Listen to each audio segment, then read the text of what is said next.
Assalamualaikum warahmatullahi wabarakatuh. Jumpa lagi dengan saya Mas Mut, masih di seputaran anxiety disorder, psikosomatis dan dispepsia.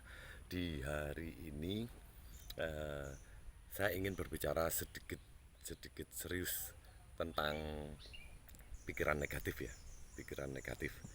Jadi saya merangkum beberapa selama saya sakit itu, saya merangkum beberapa kejadian-kejadian atau perasaan-perasaan yang saya rasakan. Pokoknya segala sesuatu yang saya rasakan itu saya rangkum, saya catat, kepingin saya ceritakan kepada teman-teman tentang cara mengatasi pikiran negatif. Jadi pikiran negatif itu apa sih? Pikiran negatif itu apapun yang terkait dengan kondisi emosional yang tidak menyenangkan. Menurut saya itu begitu. Jadi semuanya yang ada di otak kita itu yang tidak menyenangkan itu jadi pikiran negatif itu. Itu ciri-cirinya seperti apa? Ciri-cirinya itu biasanya itu karena jadi kebiasaan ya, itu biasanya otomatis muncul pikiran negatif itu tiba-tiba aja ada, otomatis muncul. Jadi sebenarnya sih eh, alamiah ya, kalau kita berpikir negatif tentang sesuatu itu kita takut terjadi sesuatu terhadap diri kita, meskipun bahkan bahkan ketika kita mau membeli sesuatu pun jangan-jangan ini makanan lama, jangan-jangan ini ada pikiran negatif tersebut. Tapi jika sebatas wajar saja itu tidak ada masalah. Tapi kalau berlebih, ketika kita di rumah makan tiba-tiba jangan-jangan ini masakan kemarin ini, jangan-jangan ini ayamnya ini tidak dipotong, jangan-jangan itu sudah berlebih. Ketika kita sudah memutuskan untuk datang ke satu tempat makan, ya sudah kita makan saja. Kita sudah yakin bahwasanya tempat makan tersebut baik, kita sudah memilih, tidak usah dipikirin buruknya lah, sudah pikir aja makan, toh kita nggak tahu, ya kita tinggal makan aja, sekedar makan makan aja. Tapi ya, memang tidak bisa dihindari, pikiran negatif itu otomatis muncul. Satu itu, dua, biasanya itu gara-gara eh, kita sepenggal-sepenggal ya, kita kebiasaan mendengarkan atau melihat sesuatu itu dan kita menerimanya itu hanya sepenggal-sepenggal. Biasanya begitu. Jadi ketemunya itu taunya itu jelek aja. Jadi begitu. Kayak apa ya contohnya ya?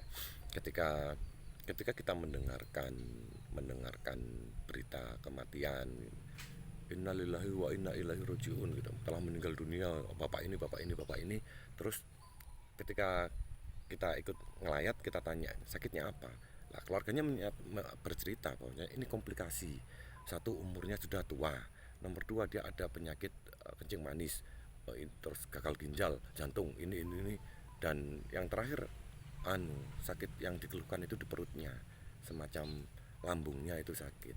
Nah, kita menerima infonya itu sepenggal, kita ambil lambungnya saja, kita samakan dengan diri kita, itu bermasalah itu ya. Biasanya gitu, kita cocok logi, kita mencocokkan apa yang kita rasakan dengan kejadian tersebut, kita melihatnya dengan sepenggal, kita terimanya, kita masukkan dalam pikiran kita hanya sepenggal yang itu saja yang ada kaitannya dengan kita, seolah-olah gitu kita menyamakan gitu. Nah itu biasanya di realitanya biasanya begitu. Terus yang ketiga itu biasanya itu kita terbiasa menghalangi keinginan baik. Jadi ketika ketika ada apa namanya, kalau contoh ya ini di saya saja, nggak usah melebar kemana-mana. Kalau sampean tinggal renungi diri sampean sendiri. Kalau di saya itu biasanya ketika ini ada saudara ini datang umroh, nah, ayo kita ke sana, hanya gara-gara pernah guyon tidak menyenangkan di saya tidak tertarik untuk tidak mendatangi rumahnya. Nah, itu saya menghalangi keinginan baik, harusnya saya lakukan saja. Atau contoh lagi, ketika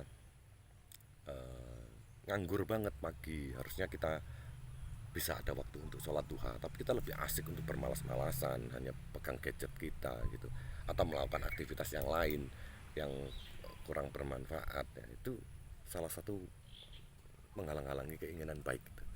Nah, itu kebiasaan itu yang bisa bikin kita berpikir negatif. Terus ketika semua itu kita lakukan, semuanya itu terlihat seperti masuk akal karena dari kebiasaan-kebiasaan yang kurang bagus itu ya, itu jadi terlihat masuk akal di kita. Padahal ketika kita berlaku positif, kita berlaku baik, hal-hal yang seperti itu tidak masuk akal sebenarnya. Ketika ada saudara pulang dari umroh atau sesuatu yang baik. Idealnya yang masuk akal itu kan kita mendatangi, tapi kita karena keseringan kita tidak melakukan hal tersebut, kita diundang ada acara tasyakuran tetangga, kita sering tidak datang, dan itu terjadi berulang-ulang. Itu mengakibatkan pikiran kita berpikir bahwasanya yang kita lakukan itu sudah masuk akal, padahal tidak masuk akal. Itu salah. Jadi kita membenarkan diri kita sendiri. Akhirnya terlihat hal negatif-negatif tersebut jadi terlihat masuk akal. Itu akar permasalahannya. Biasanya di situ. Biasanya kejadian-kejadian hal-hal tersebut yang bisa mengakibatkan seperti itu. Itu terjadi di saya itu. Itu terjadi di saya. Kalau sampean sendiri sampean cari gejalanya, ciri-cirinya seperti apa. Terus kita biasanya itu apa namanya, penyaringan jelek. Kita ketika mendapat info seperti yang tadi ya, realita itu kita biasanya menyaring sesuatu yang jelek. Kita lebih suka tertarik dengan ciri-cirinya. Ketika kita sudah melakukan hal tadi, itu kita jadi lebih suka ke sesuatu yang jelek. Saya suka lihat YouTube tentang kekerasan, perampok kena karma, terus apalagi cara membunuh kerbau di Toraja. Itu kan sadis. Itu sesuatu yang sebenarnya enggak etis untuk dipertontonkan, tapi pikiran ini meminta itu. Saya suka melihat itu begitu-begitu. Rusa dimakan hidup-hidup oleh singa, kambing dimakan hidup-hidup oleh komodo. Saya lihat tontonan-tontonan seperti itu.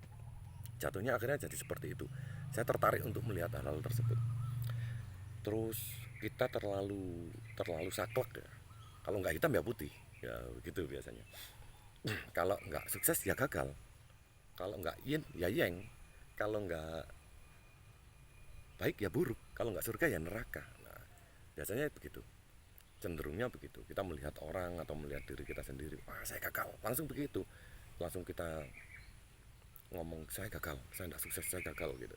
Ketika melihat orang itu, padahal sisi baiknya banyak, sisi positifnya orang tersebut banyak. Ketika kita tahu sisi negatifnya satu, langsung kita ngomong wah orang itu nggak baik, langsung begitu. Itu ciri-cirinya. Itu saya nggak menyindir siapapun, itu di pikiran saya sendiri.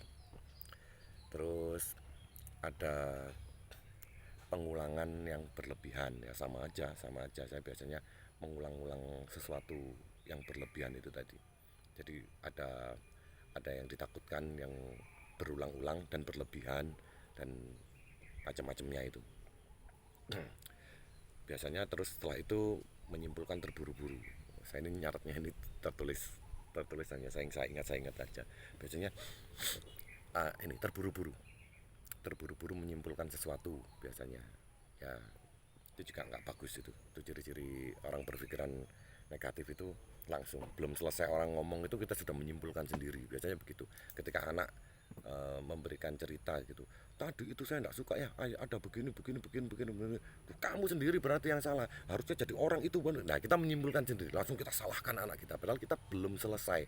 Atau luasnya juga kalau belum punya anak atau istri, ketika berteman, ketika ada teman mau ngomong langsung kita potong gitu, kita langsung kita simpulkan seolah-olah kita tahu apa yang dipikirkan teman kita. Itu juga nggak bagus. Itu akar pemikiran yang nggak bagus itu. Terus personalisasi, terlalu ke diri sendiri ya, memikirkan diri sendiri, egois. Nah, itu saya banget itu. Biasanya begitu saya. Setelah itu keliru memahami hidup. Itu berkaitan dengan yang tadi itu ya, karena kita tidak pernah diajari tentang tata cara menjalani hidup dengan baik dan benar secara praktek ya. Kalau secara teori di agama ada, di ini ada, di sekolah-sekolah juga ada, cuman secara praktek itu kita tidak diajari bahwasanya ada kalanya kita harus melepas barang yang kita suka, ada kalanya kita harus, ketika kita dapat rezeki lebih, ada kalanya kita bisa membeli sesuatu. Nah, itu kadang-kadang ketika kita kehilangan barang, kita harus mengorbankan barang yang kita sukai. Keseringan seperti itu. Saya ada beberapa kali yang saya ingin simpan barang tersebut, tapi karena faktor ekonomi saya pernah lepas. Contoh, saya itu dulu ingin sekali punya Ninja 2 tak itu yang full firing itu. Saya pernah beli, saya pernah dapat, dikasih kesempatan Allah untuk memiliki kendaraan tersebut. Tapi ada kalanya ketika anak harus masuk sekolah dan lain-lain dan ada kebutuhan yang lebih, akhirnya saya lepas dan saya sempat menyesali lama waktu itu. Wah sayang sekali, padahal motor 2 tak per hari ini sekarang harganya selangit dan keren banget orang pakai motor 2 tak, bla bla dan lain-lain lah, dan lain-lain. Hal itu yang membuat akar pikiran jadi negatif. Terus sering menyalahkan. Terkadang ketika kita sudah jadi, kalau saya sudah jadi kepala rumah tangga, biasanya itu semuanya itu terlihat lebih benar daripada istri saya, daripada anak-anak saya, karena saya kepala rumah tangga. Kebiasaan tersebut itu yang membuat saya terasa selalu benar. Di pertemanan juga begitu, akhirnya terbawa di pertemanan. Ketika diskusi tentang sesuatu, saya merasa sesuatu itu yang di pola pikir saya itu akan terlihat benar, padahal kita kurang mendengarkan orang lain. Terus kita karena terbiasa berpikir negatif, kita selalu apa ya, kurang bisa memahami orang lah, kurang bisa memahami orang, biasanya begitu. Masuk ke cara menghadapi, waktu itu cara menghadapinya saya tulis simpel-simpel. Pertama paling utama adalah pengakuan diri. Saya mengakui diri masih negatif. Jadi saya mengakui diri saya bahwa saya ini banyak sisi negatifnya. Saya masih begini, masih begitu, masih begitu begitu. Itu tadi saya saya renungi diri saya bahwa saya banyak sekali sisi negatif di saya. Terus saya luangkan waktu untuk berpikir tentang penyembuhan negatif itu tadi, dengan ya menghitung antara, jika belajarnya itu menghitung antara, jika saya melakukan kegiatan tersebut, saya coba untuk menghitung sisi positif dan negatifnya. Saya pergi ke daerah sini, saya mengeluarkan uang sekian, terus apa yang saya dapat? Kerugian saya adalah saya kehilangan uang sekian. Tapi apa yang saya dapat? Oh, saya dapat silaturahim, saya dapat menyenangkan keluarga saya dapat menyenangkan ini, saya dapat ini, saya bisa mempertemukan istri saya, anak saya dengan ini. Nah, itu mulai bisa menimbang. Ya, itu sisi egois itu akan terkikis dengan sendirinya ketika kita sudah sering menimbang atau menghitung apa untung dan ruginya kita melakukan sesuatu. Jadi bukan perhitungan ya, bukan perhitungan. Jadi kita menghitung antara rugi dan untungnya kita melakukan sesuatu, itu bisa membuat kita jauh lebih positif. Kita tidak jadi egois. Biasanya begitu. Atau dan yang terakhir itu, kalau biasanya bukan terakhir ini, ya ada yang bisa dirubah. Biasanya saya itu merubah semua kegiatan negatif saya itu. Tapi kalau saya tidak mampu, saya minta bantuan orang. Biasanya saya lebih terbuka kepada anak dan istri, bahwasanya ketika saya melakukan sesuatu atau bertindak atau berlaku yang negatif, itu saya minta diingatkan. Saya minta bantuan kepada sekeliling saya untuk diingatkan bahwasanya saya melakukan sesuatu yang negatif. Terus terakhir itu saya bingkai, saya catat di kertas tulisan negatif, saya bingkai, saya kotak. Tidak akan lagi berpikir negatif. Saya begitu terakhirnya itu. Nah, terus cara mengatasinya itu, saya ini menulis itu ada tujuh itu yang saya pahami. Pertama itu saya kenali kelebihan dan pencapaian saya selama ini. Jadi biar saya tidak terlalu berpikir terpuruk atau negatif terus tentang diri saya itu memahami dan mengenali kelebihan di diri saya. Oh, alhamdulillah, saya dulu lulus TK itu tidak pakai molor ya. Alhamdulillah lulus SD-nya juga 6 tahun tidak pakai molor. SMP-nya juga tidak pakai molor 3 tahun gitu. Ya, saya mengenali kelebihan dan pencapaian saya yang ringan-ringan saja. Oh, alhamdulillah dulu 13 tahun menikah saya ngontrak rumah terus, dan alhamdulillah di tahun ke-14 sudah punya rumah, meskipun di pandangan orang itu saya telat sekali untuk bisa punya rumah. Enggak usah dipikirin, yang penting sekarang sudah punya, tinggal begitu saja. Dulu pernah punya mobil, sekarang enggak punya mobil, enggak masalah, yang penting punya rumah. Jadi kita kenali kelebihan dan pencapaian, dan kita hilangkan yang membuat kita berpikir buruk. Terus catat hal-hal yang disukai. Saya biasanya mencatat hal-hal yang disukai. Saya mencatat semua tentang yang menyenangkan. Terus agenda apa yang harus dilakukan, itu saya catat biasanya begitu. Terus kita mensyukuri keadaan. Mensyukuri keadaan itu ternyata sangat sangat dahsyat ya. Jadi bikin plong ya, mensyukuri nikmat kita sehat, mensyukuri mensyukuri keadaan kita meskipun eh, kita punya kekurangan-kekurangan, itu ternyata kita dikasih kelebihan yang lain. Ada kalanya orang yang kaya sekali tapi rumah tangganya tidak baik-baik saja, ada orang yang dikasih kenikmatan rumah tangganya baik-baik saja, anaknya banyak, lucu-lucu, pintar-pintar, tapi dengan perekonomian yang pas-pasan, ada begitu. Jadi kita harus mensyukuri apa yang ada, karena ujian orang itu tetap sama tapi porsinya yang berbeda, atau keadaan ujiannya yang berbeda saja, tapi semua manusia tetap diuji. Jadi jangan jangan iri dengan pencapaian orang lain, kita syukuri apa yang kita miliki. Saya begitu. Terus ketika ketika sumpek, langsung segerakan mencari kegiatan yang positif, sama seperti yang tadi itu. Saya biasanya langsung ketika panik itu nyabu, itu jangan, nggak usah panik sudah, ketika nggak ngapa-ngapain saja sudah langsung lakukan kegiatan positif kalau sudah sembuh. Seperti saya, kalau dulu ketika kumat baru melakukan kegiatan positif ya, kalau sekarang tidak. Jadi begitu hidup, mata terbuka, lakukan sudah kegiatan yang positif, langsung sudah.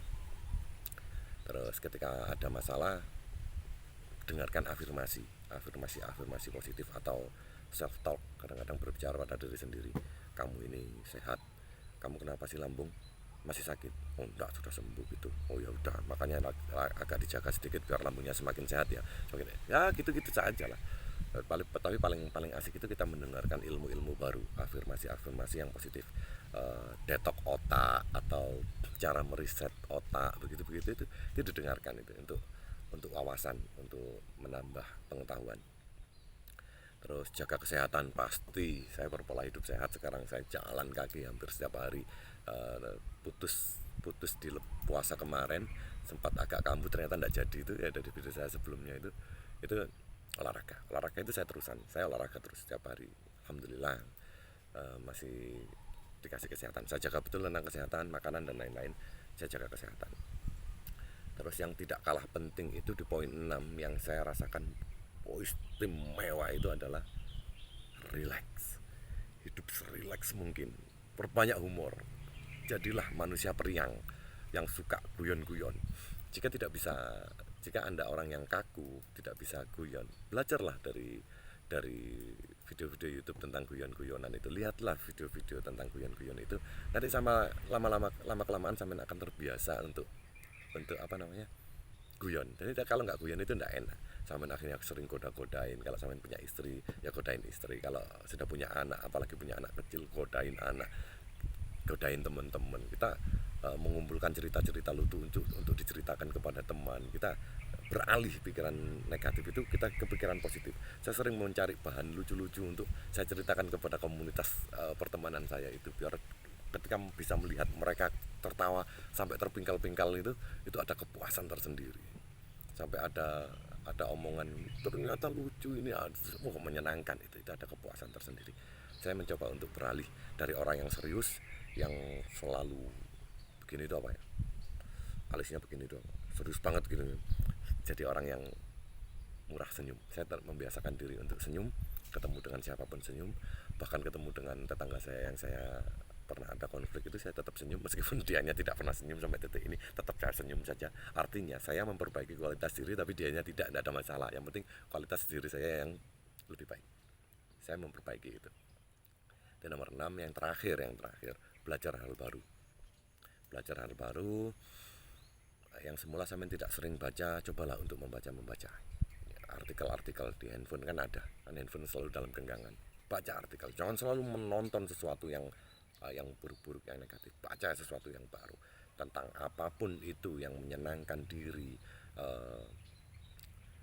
apapun itulah, apapun itu, pokoknya sesuatu yang menyenangkan. Bisa bisa bisa tentang kehidupan, bisa tentang kesehatan, bisa tentang, pokoknya kata kuncinya adalah solusi, atau ya solusi itu maksudnya sesuatu yang positif. Jangan mencari sesuatu yang negatif. Sampai kalau mencari yang negatif, sampai akan mengalami kemunduran lagi. Sampai harus mencari sesuatu itu yang positif. Akhirnya itu berimbas kepada diri kita, menyebabkan kita jadi terbiasa melakukan positif, akhirnya kita akan sembuh dengan sendirinya. Anxiety, psikosomatis, dan dispepsia itu akan menghilang dengan sendirinya seiring berjalannya waktu, karena memang butuh waktu lama. Dan sampean ketika lakukan, sampean diam diri di rumah hanya bermalas-malasan, lewat sampean, lewat sakitnya parah, bisa kena ini itu segala macam. Naudzubillah min syarri dzalik.